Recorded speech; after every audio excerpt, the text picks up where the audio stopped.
Hi vintage bakers! Today I'm in the kitchen making gingerbread houses.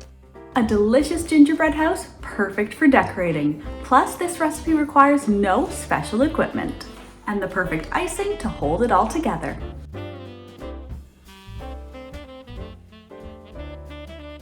During the Christmas season, one iconic tradition you have to do is making a gingerbread house. While you can buy these kits at the store, it's super easy to make this DIY gingerbread house recipe. Plus, you won't find any strange ingredients and preservatives in this recipe, which makes it perfectly safe to snack on too. So let's get into the kitchen. This is how I make an easy homemade gingerbread house. The first thing I need for this recipe is 1/3 cup of shortening. I'm going to pour over top a 1/4 cup of just boiled water. This is going to soften and melt the shortening and make it easier to stir the dough. Mash the shortening and the water and then stir in 2/3 cup of sugar. For my fragrant gingerbread spices, I'm adding in 1 tablespoon of ginger, a 1/2 teaspoon of nutmeg, 1 teaspoon of cinnamon, and a 1/2 teaspoon of ground cloves. And for that perfect gingerbread color, I'm going to stir in a 1/2 cup of fancy or light molasses. Finally, I'm going to stir in 2 1/4 cups of all-purpose flour. You just need to stir until you have a smooth, thick dough. No special equipment required for this recipe. Place the dough onto some plastic wrap and cover it completely before going into the fridge to chill for at least 1 to 2 hours. Now that my dough has chilled, I'm going to roll it out onto a floured countertop. Make sure to move and turn the dough often to make sure nothing is sticking to the counter.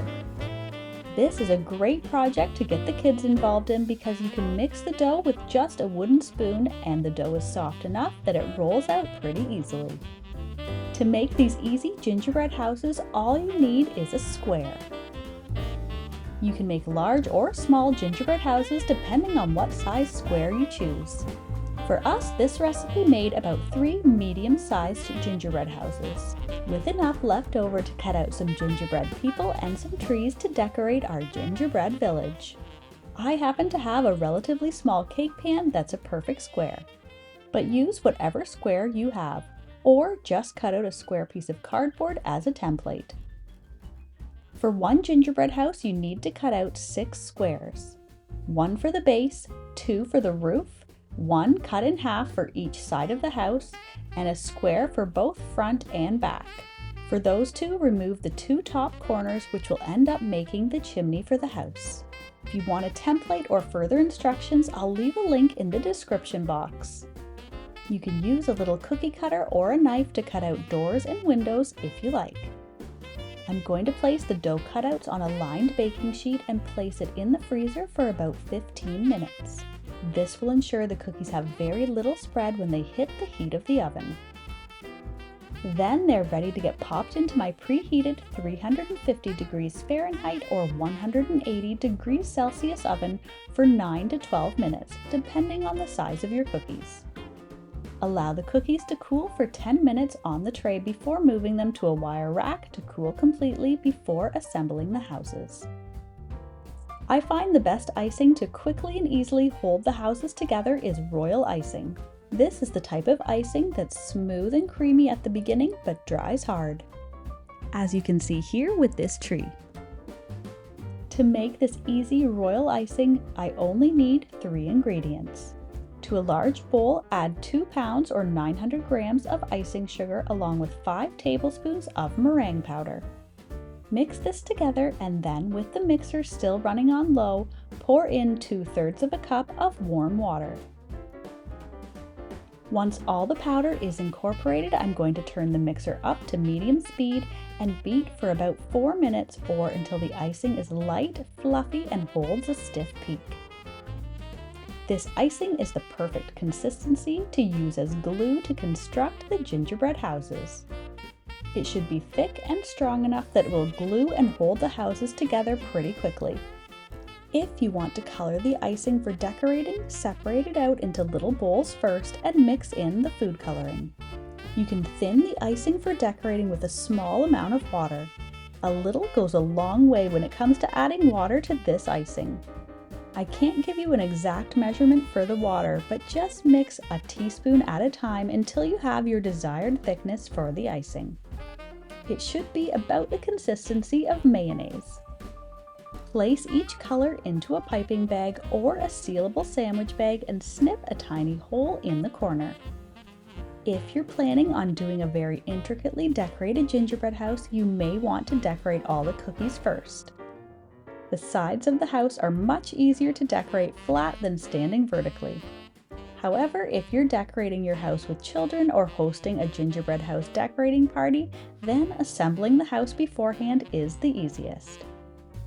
Decorate with as much or as little icing as you'd like. This royal icing will be completely set and hardened within 12 to 24 hours. To assemble your baked gingerbread house, use the piping bag filled with the thickest version of the royal icing. Apply a generous amount along the edges to act as glue to hold the pieces in place. Gently press the pieces together and hold for a few moments until the icing begins to set. The thick icing is quite strong and will hold the pieces in place while the icing sets. Once the base of the house is secure, you can gently stick on the roof. Use extra icing along the seams to seal the edges and help stabilize the structure. Now comes the fun part, decorating.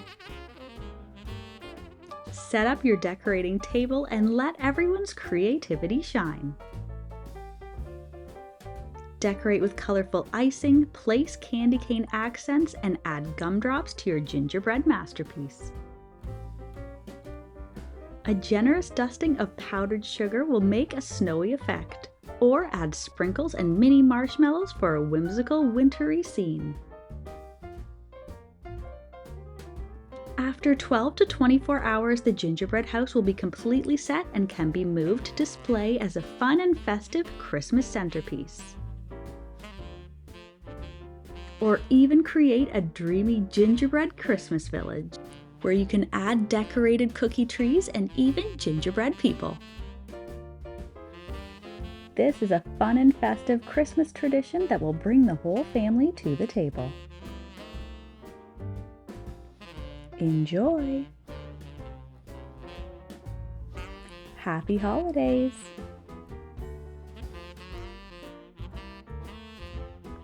If you're a fan of deliciously simple vintage recipes and old-fashioned skills, then you'll want to check out this next video. Thanks for stopping by.